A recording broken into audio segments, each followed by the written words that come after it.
Well, I think, and you said it, Kevin, I think it's calling it remote now is sort of a little bit of an oxymoron, because at some point we're all sort of remote, we're all distributed. The way that we work and connect and collaborate with another is changed forever, right?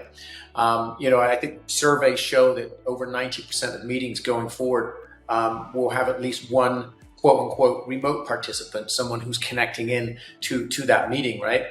Certainly what we've learned is this sort of hybrid work environment is both different and harder than how we worked before.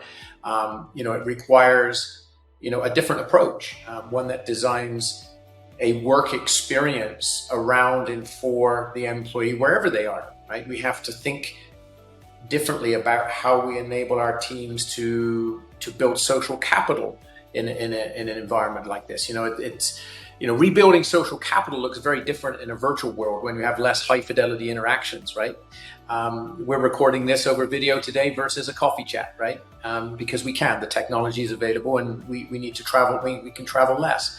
But we've reduced those serendipitous in-between moments, right? We've reduced those opportunities for what you would call sparking innovation together when you're in person, and in those breakthroughs that happen.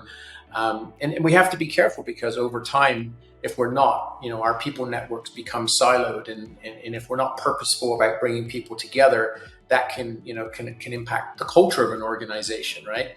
And I think, culture by itself, is one of those emergent phenomenons that happens, it's almost shaped daily by people interacting with one another. So I think you have to be very thoughtful and mindful about how you think about this new hybrid working environment today.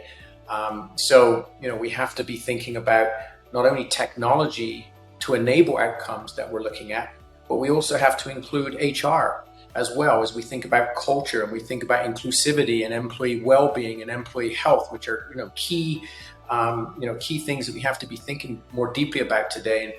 And also bringing in workplace services and facilities, and how we're thinking about space and space allocation, safety, sustainability. So we have to be thinking a lot about these types of enablement, in the way we design our workplace going forward.